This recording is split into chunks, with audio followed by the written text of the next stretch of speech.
In today's world, we are increasingly dependent on technology.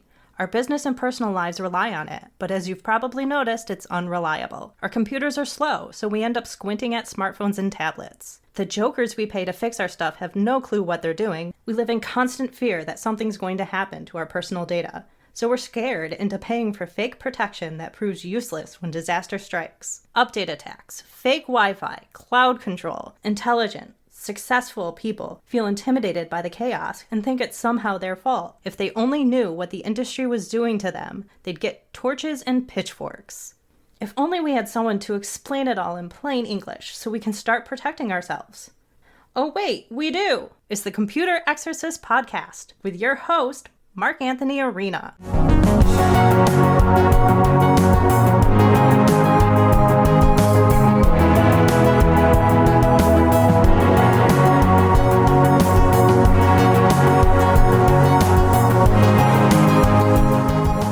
From the Wallace Memorial microphone in my home office, overlooking the can of worms in downtown Rochester, New York, this is the Computer Exorcist Podcast.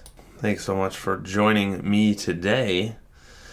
This is another solo teaching episode in the new format where I just pull open an article, read a couple of excerpts from it, and then give my opinion and move on quickly to the next one.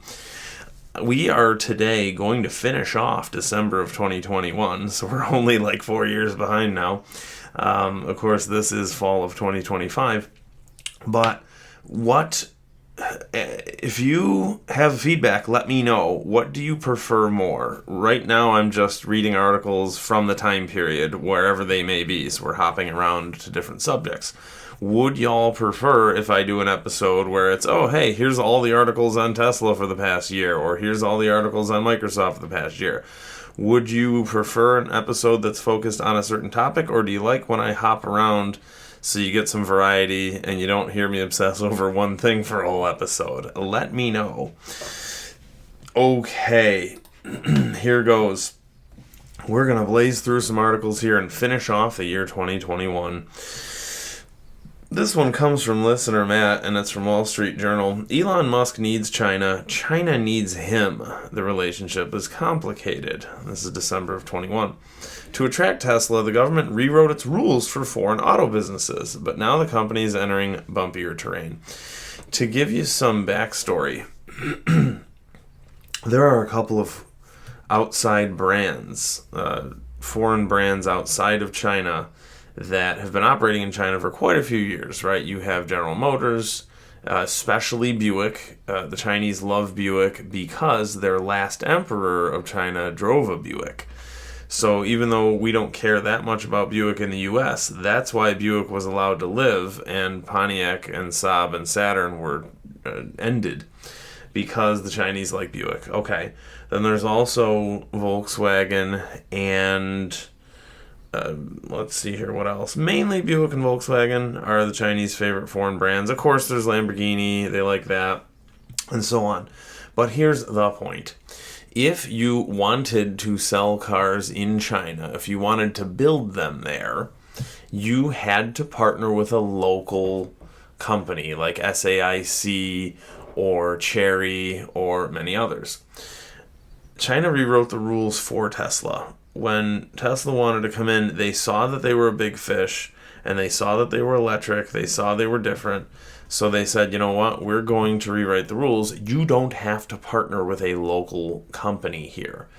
And that was really interesting. That was really fascinating, because they knew Tesla wasn't going to come in and share the intellectual property with anyone, right? That's what you'll see. Unfortunately, you'll see when a company comes in, they're forced to partner with someone, and then magically all of a sudden their intellectual property is copied, right? There was an article a while back where if you have a Chery car in China, the Chery is so similar to a Chevy that you can actually, the doors are interchangeable. So stuff like that happens. China knew Tesla wasn't going to do that, so they said, fine, you come in, you make your own factories, you don't have to partner with anyone local. All right, fine. And why did they do that? So why does China need him? So the article gives a backstory, and they say, after Apple brought its iPhone supply chain to China years ago, many of the Chinese companies Apple trained also became suppliers to Chinese smartphone manufacturers, which now lead the world in sales. Okay, so they said, hey, Apple, come on in, and you teach these factories how to make iPhones for you. And even if we don't exactly knock off the iPhone, we're going to absorb these very deep skills of manufacturing and assembling phones in general, and we'll apply them to our own market and our own brands. So then they say, does that make sense, folks? Then they say, China's game isn't to let Tesla win, said Bill Russo, founder of Automobility, a Shanghai-based consulting firm. Oh, cool. So he sounds like a Western guy, and he's in Shanghai. That's cool. China's game is to make the domestic industry compete. And they talk about how before Tesla arrived, the Chinese EV market was kind of floundering.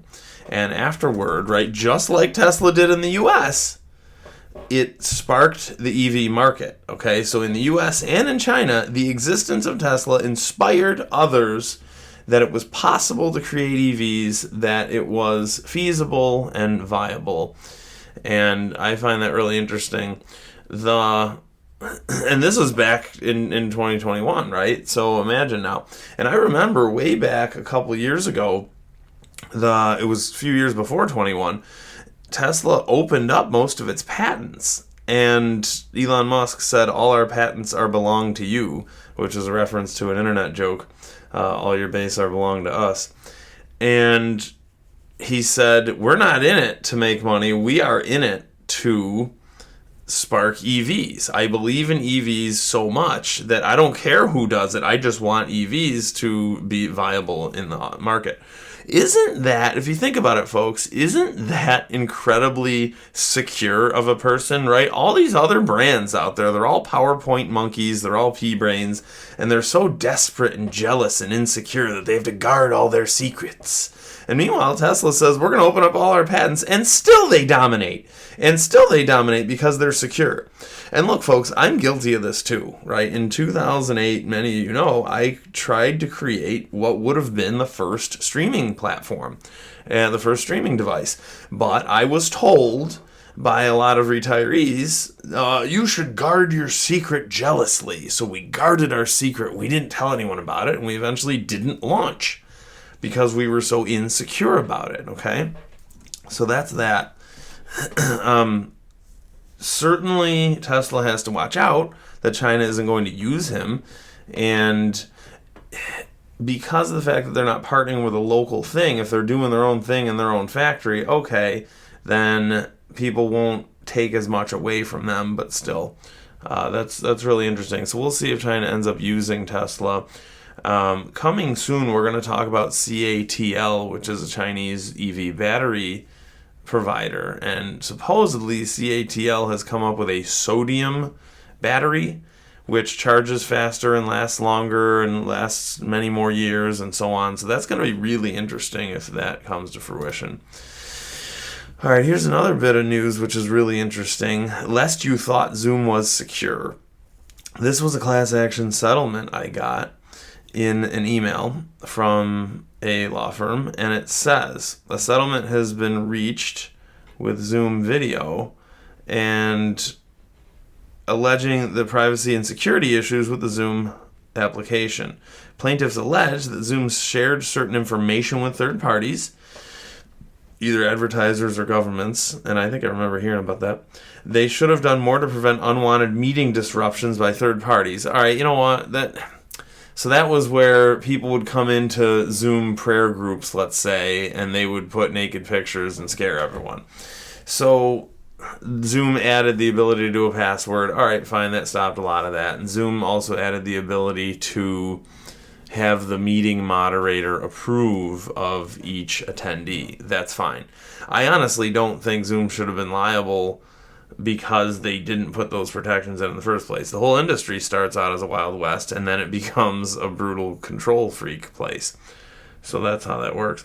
But here's where they might be guilty. They advertise Zoom Meetings app as being encrypted end-to-end when plaintiffs contend that that was not the case at the time.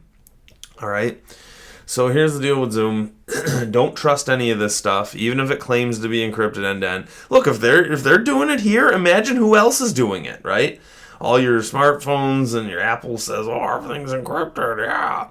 And who knows? Who knows if any of it's true?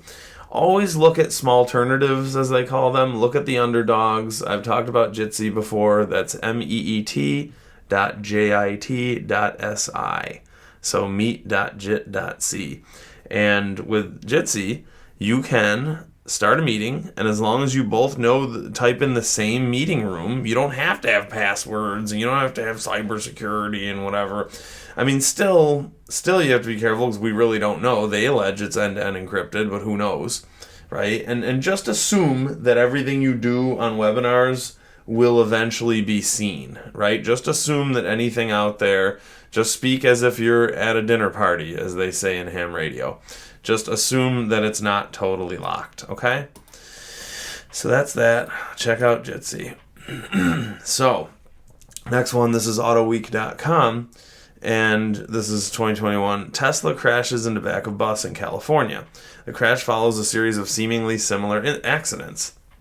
And we've talked about this before. I'm a big fan of Tesla, but I don't think we should be doing full self-driving. That being said, Tesla is light years ahead of the rest of the industry as far as full self-driving.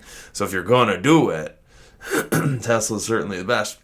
Most of them don't even pretend to be full self-driving, you know. Look, I'm fine. Folks, why don't we just spend a generation getting used to radar cruise control? I am fine with that.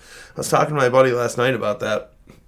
I am fine with radar cruise control. Why don't we start there, right? It's really the perfection of cruise control, because, you know, you put your cruise control on the highway, and then you come up to a car, and then you have to turn it off, and then you have to whatever, and then I forget about it. And so radar cruise control, it's extremely simple. It's just cruise control like you normally have in a straight line, and if it sees a car coming in front of you, it just slows down a little bit. That's it. That's it. Let's start there. Let's get used to that there. Let's start there, okay? Instead of these pea-brains who have no self-control and they're extremely impatient. So this article says, or talks about the crash into a bus. And here's my comment on that. Think about an update attack. Software is mass-produced, right? So if I come out with a product, right, a printer or a refrigerator or whatever, and I have a problem, if I mass-produce thousands of them, then I have a problem in all of them, right? So software is mass-produced, of course, but if there's a bug, the bug is mass-produced, right? So currently an update attack might roast your phone, and that's fine. You just go get another phone. But in the future of autonomous driving, an update attack could cause all cars that received the attack to smash into something. All right? Remember, this isn't just... If full self-driving was set up and someone invented it and it was done and it didn't change, all right, fine. If they were forced to perfect it on day one, on launch day, fine. But they're going to come out with update attacks, so it's going to change constantly. So they'll release an update attack, and then all of a sudden, all the cars of that brand will start smashing into something. Okay? So think about that. And I'm actually going to put that as a note in my next book. My forthcoming book is called Don't Be Taken by Silicon Valley. You can get a preview edition, by the way, at thecomputerexorcist.com. Just click on edutainment and then book, and you'll see the secret bonus at the bottom where it allows you to buy a preview edition of my next book. I can't wait to get it out there. I expose a lot of filthy, rotten scandals in my industry, and it's not just individual incidents. It's a mentality. It's a rotten mentality, and these are industry-wide scandals that cause industry-wide injustices. That's what I'm talking about. Fundamental problems. All right, next article here comes from James, and we've had him on before. He's my buddy who was a government bureaucrat, and he says, Mark, I think you'll enjoy this. As a government employee, this one really gets to me. This says... MSN.com, Maryland Governor Larry Hogan's messages to state employees self-destruct in 24 hours. So instead of using normal email, he's using something, I think it was called Wicker, that is similar to a lot of these private messaging things where it just wipes out the message in 24 hours, like similar to Snapchat, okay? So that's cool. Now, apparently it says allowing his inner circle. All right, that's fine. If you're having private conversations with your intimate coworkers and friends, all right, fine. That's totally understandable. So number one, funny enough, this article from MSN no longer exists online. I have an email copy of it, but the article no longer exists online. So apparently MSN also has their stuff vanish because they don't want people to see what they wrote about, because people have goldfish memories and they could write something that doesn't come true or something like that, and or they don't want someone to go back and say, hey, you know what, actually you all did this back in this time, right? So that's very important, by the way, folks, to keep your journalists accountable, hold them accountable, because they'll claim something and then a couple years later something will happen and you could go back and say, hey, actually y'all were hypocrites here. And so that's interesting that this article no longer exists on MSN.com. Finally, look, so that's fine, but I'm wondering why they singled out Larry Hogan. I don't know who he is, never heard of him, but why are they singling him out? I bet you a lot of politicians are doing stuff like this, right? Or making their own email servers, for example. All right, so that's that. Couple more articles. Here we go. This one's interesting. This is from GameRant.com. The New World is being swamped by phishing bots. All right, so New World is what they call an MMORPG, or massively multiplayer online game, where zillions and zillions of people are playing a game together online, and it's usually like a world that you can explore, right? So you're walking around a city, and you can hop around other cities and other planets and other galaxies and whatever it may be. And you can play with your friends if you have a buddy list, as it were, of your friends. And years ago, there were tons of people in the mid 2000s who were sucked into this game, and they were just addicted, and they would forget about their normal boring life where they weren't really going anywhere in life and the bills were piling up, and they would go into this game where it was relatively easy to earn credits or earn money in the game. And so a lot of people were sucked into this. All this stuff, right? This is all temptation. This is all temptation. It's a shiny world on your computer. It's colorful, and they've designed it to give you the dopamine, the little hits of dopamine, the little excitement when you achieve whatever goals they're giving you in this game. So it's kind of replacing the corporate world, where they're putting people in this game, attracting them, they're charging them $20 a month, and then they are also setting it up so you can earn these credits inside the game. All right, so that's an MMORPG. Now, this is interesting. They're saying that some people go on this game and just farm for materials. So you're in this game, and you can go around and slay the beast and fight people and fight aliens and whatever in this game, and to earn points, but you can also farm for materials. So there's people. Now, in America, you have your depressing day job, and most people just stay home and get free money and play these games to get away from reality. In poor countries, people go on these games to earn a living because they're out there farming in these games for material, like, let's say, gold or raw materials, natural resources in the game, right? And they will sell them to other players. So we have this weird thing, and it kind of balances itself out, right? You have your first world people who are lazy, and they're staying home, and they want to play this game, and they'll buy gold and materials and credits and stuff from other people who've spent time farming them or digging them up in the game. Does that make sense? So it's like they call it mining, right? Where you can mine for resources in the game and then sell it to other people. So it's really funny how that works, where in third world countries, there's these mining farms where people sit there and dig up material in the game. So they do it for a living. It's the opposite. They leave their depressing life to go into the game to make money, and people over here leave their depressing life to go into the game for excitement. I guess that's a good way to sum it up.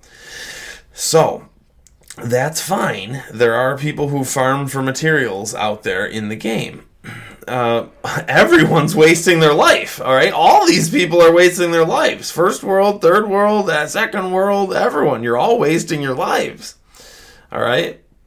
Now, some of these players have found some unethical methods, and they've come up with bots. All right, so bots are just AI things. They're little software programs that go in there. So why would you do something tedious like looking for gold when you can program a piece of software, a bot or a robot, to go in there and do that work for you? All right, now this is interesting. The bots are pretty easily spotted because they're just software and they don't respond. Like you can type a message like, "Hey bro, what are you up to?" and then they don't say anything, right? And so the bots are easily spotted by the players. So that's cool. It's like a self-governing thing. The players will click on the bot and flag it as a bot. However, the bots aren't really removed afterward. So this means that the player reports are not being acted on in a timeous manner. I think that's supposed to be timely. So that's a sentence from there. And some players have reported seeing bots camping in the same material hotspots for weeks.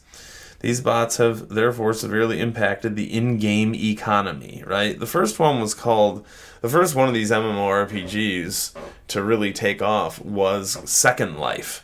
So it's funny how they call it Second Life. It's your second life. It's shiny as opposed to your main life, which is just depressing. And there's just, yeah. And oh, my parents are old and stupid, and I have to live with them, and I'm going to go into the shiny world instead, right? All right, so that's interesting. Yet another factor influencing the in-game economy is a patch a week ago ended up gifting random players around 300,000 pieces of gold. The gold was supposed to be given to players who ended up losing something else, but it ended up being sent out randomly. So again, you have update attacks, right? These are the continual effects of update attacks and AI with the bots, right? There are people in poor countries who want to sit there in this stupid game, and they're willing to spend the time with this tedious thing farming, but now there's AI, which is taking away from the poorest of the poor. That will always be the case. I say this a lot in my next book, that AI will take jobs from people. Those people who were making money as an Uber driver, right? Look, when I just got out of college, I would have loved to be an Uber or probably a DoorDash driver. I would have done. It would have been great money. I'm kind of glad that it wasn't out then because I would have been stuck doing that. I would have never done anything better with my life. But anyway, AI will always take jobs away from the poor, and it will concentrate money and power into the hands of the few. That is the recurring theme of my next book. All right? So it's all about dangling convenience in exchange for control. So, next one, autoweek.com, December 2021. Stellantis looks to software to make more money. Plain old cars are out, but monetizable connected cars are in. Right? All this connected garbage. I love connecting with people. I am a rapid texter. I text probably 50 people a day, if not more. And 50 conversations with 50 people a day, right? Or rather, yeah. So I love being connected. However, be careful because a lot of times when a company or a Silicon Valley entity says connected, it actually means them controlling you. So Stellantis reveals plans to offer connected services and vehicles, 26 million monetizable connected cars by 2026. And the automaker plans over-the-air update attacks, as well as customer-centric connected features and autonomous driving. Stellantis also plans to offer e-commerce and payment services as an in-car what? So you can't do it on your smartphone? Right? Why would you do it in your car? Aiming for 22.5 billion in annual revenue, right? They worship recurring revenue. Look, Stellantis, as we found out in the past couple of years, I'm a big fan of Stellantis and all the brands they own, but why are you pea-brains chasing recurring revenue? Your cars are falling apart. Every car they've made since they become Stellantis, or any car they've made in the past few years, has been a flop. They don't even make cars. Dodge and Chrysler don't even have any models left. There's like one model in each thing, in each brand.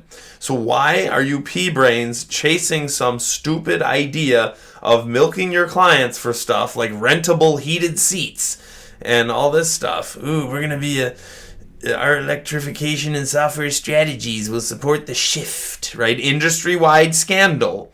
to become a sustainable mobility tech company to lead the pack, leveraging the associated business growth with over-the-air features and services, and delivering the best new experience to our customers, says Carlos Tavares. Look, I like Carlos because he bought Opel from GM and he made them profitable for the first time in decades. So that's awesome. He knows that. He's got the common sense there. But what is the... Oh, of course. Oh, with the 3 all-new AI-powered technology platforms. AI-powered, right? So here we go. It's the Jenga Tower. They have AI and connected features, but their cars don't function, right? The new Dodge muscle car EV, the Dodge Charger EV, crashes constantly. You can't even drive it because it's all controlled by evil software. And all software is evil, and all software crashes all the time. It gets update attacks and it crashes randomly, and so your cars cannot drive. And then you bring it to the dealer, and the dealer has no employees left because all of this stuff is ultra complex garbage. Okay? So it's a nightmare. And that's what it means. The article says, what does it mean for car buyers? It means nightmare, all right? It just means nightmare and stop, and that's that. I'm actually going to add this right now to the notes for my next book. How's that? All right, next one. This is from Bloomberg.com, 2021 December. CMA says Apple and Google hold vice-like grip on the mobile market. Okay, the UK watchdog finds they have a duopoly on mobile systems. Absolutely. And CMA is concerned with less competition and choice for customers. So here's the deal. Part of this is because of the evil App Store. The App Store is a scandal where they say you're going to get viruses unless you get your apps from our App Store. In the old days, with a normal PC, you can go with PC and Mac, for historically anyway, you could go to an author's website and it was just between you and the author. You downloaded a piece of software and you used your own good human judgment to know what was going on. So the App Store scandal came along and said, we're going to control what you download and we're going to protect you. It can never protect you at all, but it was a beautiful way for them to lock you into their evil platform. So normally, in an ideal world, you wouldn't have an app store on these smartphones. That way you could have a smartphone of any brand, of any operating system, and you would just go to the simple website of whatever thing it is. But no, if you're on a smartphone and you go to a mobile website, it says, shame on you. You can't use this website. You have to download our app. And so the authors themselves, all these websites themselves, beg you to use an app because they track you better with it. So you see how these people are incentivized to lock you into an app because apps allow them to track you 24 hours a day. So it's an evil system. Okay? And we've talked about this before, I think, but every Christmas when people get these Amazon Alexas in their Christmas presents, they open it up and they go on the App Store, and sure enough, there's always a traditional Christmas greeting from an evil imposter saying, yeah, you want to set up your Amazon device? Sure. You have to have an app? Sure. How about my app? And then they take all your information. Because app stores really have no security because the people running them have no brains. So anyone can make an app. So the app store can never, ever, ever protect you. It can only make good people jump through hoops to get approved for the app store. It can never prevent treachery in reality. All right. So it just makes it harder for people. Years ago, I tried to make an Android app, and it was so difficult to have it approved by the central app store, right? All right, a couple more, folks. Here you go. And this is a beautiful one. This is a beautiful Breitbart.com and 2021. Speaking of Amazon Alexa, internal Amazon documents show Alexa owners aren't using their devices. Amazon is aware that many owners of its Alexa are not using them after as little as 2 weeks of use. And 25% of these Amazon smart home Alexa assistants become expensive paperweights just weeks after being activated. That's incredible. So a quarter of the people. And look at this. What did I say? A lot of Alexa owners purchase devices at Christmas time, but often forget about the product soon afterward. All right, so everyone gives them to people for Christmas because they don't know what they are and they don't know what to do with them. And then they end up just sitting there. You know what?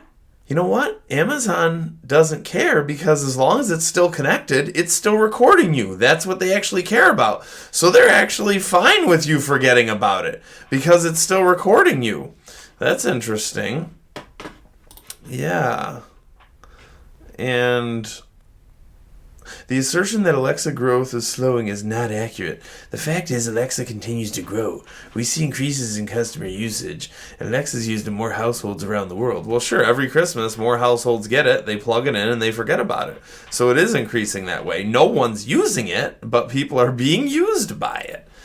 All right. Here's another one from Breitbart in 2021.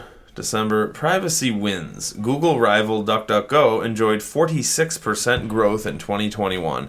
And I always say this in my speeches, whenever Google is caught doing something nasty, business over at Duck ends up doubling. People read an article about something nasty that Google's doing, and then they look for alternatives, and there's Duck. And luckily, I'm so glad people are starting to become aware of DuckDuckGo, right? So DuckDuckGo is an alternative service to Google. DuckDuckGo also makes their own web browser in order to confuse people, but stick with the web browser you have. You don't have to download any toolbars or download any browsers. Just go into the browser you have and flip the switch for search engine and flip it to DuckDuckGo. That's it. You don't have to do anything, okay? DuckDuckGo just made that browser and made that toolbar in order to confuse people and supposedly make it easier for people, but now everything's confusing. Okay. So the privacy-focused search engine, DuckDuckGo, again, they're an alternative. They're an underdog. They're a search engine that doesn't abuse you, okay? And yeah, it's funny. They did a little bus stop ad, and it says, "Hey, Silicon Valley, I made $380 million off my users' private data." And there's a picture of the Google CEO, and it says, "Ask me how." And they plot the Google's CEO's email address on there. And yeah, so that was an ad that someone made to make fun of them. But DuckDuckGo markets itself as a private alternative to search engines like Google. It doesn't track your searches and track your behavior. I say this all the time. If you are in the Googles and if you are involved in Gmail, rather, then Gmail records a list of every single website you have ever gone to. So that's one of the cleanups I do in my modern comprehensive cleanup that most computer guys don't know about. All right, so in 2021, DuckDuckGo received 34.6 billion searches, and that's 46% growth year over year. Okay? No complicated settings, no misleading warnings, and no levels of protection. We just have robust privacy protection that works by default. It's not a privacy browser like some of the paranoid ones.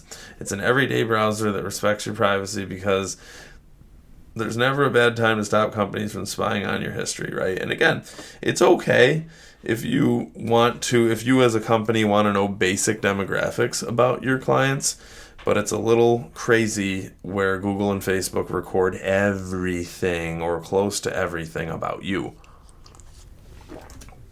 Y'all having a good time? One more article real quick. 9to5mac.com, 2021 June. iOS 15. Find My Network can still find your phone when it's powered off or factory reset. And this is a review from last time we talked about this. This means if your iPhone runs out of battery during the day, you still have a chance of finding it for several more hours. All right, that's really cool. Hilariously, all iPhone batteries die every day, right? I've never met anyone who's using an iPhone where they have more than 1% of battery at the moment. So if your iPhone battery dies during the day, which all of them do all the time pretty much, then you still have a chance of finding it. That's cool. And Apple says the location tracking will even work while the phone is reset to factory settings while the activation lock is enabled. All right, so this is where we talk about this. If you have a phone and you do a factory reset on an iPhone or a Samsung device, it says, sorry, too bad, this product is still locked by the owner. That's sort of a nice idea. It's a good sentiment, right? Where it's, hey, you know what? If it's stolen, if someone erases it and steals it, and even if they erase it, they can't use it. All right, fine. But that's only going to happen a handful of times. In reality, the biggest thing that's going to happen is you, the rightful owner, try to resell your phone, and you aren't allowed to. You can't give it to someone or resell it because it's permanently locked with the iCloud activation lock, or as I call it, the iCloud death grip. Right? The real purpose of this is not to prevent theft. It's to prevent you from reselling or giving away your phone, because they want you to put it in the garbage and buy another one and tell your friends to buy another one. That's what they want to happen. Oh yeah, I'll give you one more bonus one here. This one was an online meme from somewhere someone sent me somehow. And it said, the first thing our new hire did was fix a bug that's been bugging him forever as a user prior to joining our team. Right, so someone showed up to a software company and got a job and fixed some bug that he said was bothering him. He then breathed a sigh of relief and then submitted his 2 weeks notice. That's incredible. And that was from user Robin Dreams of Sloth on maybe Twitter or X or whatever. And so they're wondering why the guy quit. Well, it's very obvious, right? There was some software problem that was bugging him for millions of years. So he got a job at that company just to fix that particular software issue and then left. That's incredible. And that shows you the problem with closed source software. Closed source software is evil because it means it's totally locked and you can't do anything about your product. So this person actually went to work for the company just to fix the problem and then left the next day. That's awesome. So we are done with all the articles in 2021. We are getting there, folks. So let me know if you enjoyed this news flash style, this new format where we do a little news flash and do a blurb and commentary on each one. And I don't dig so deeply into all these articles because, look, got to raise the plow, got to speed up here, Mark. Let me know if you like it. I have a new email address, by the way. It's mark@thecomputerexorcist.com. If you have my old one, it'll still forward for at least a year or two. But mark@thecomputerexorcist.com. Make a note of that. That's my new email address. All right. Thanks for listening. Have a good week.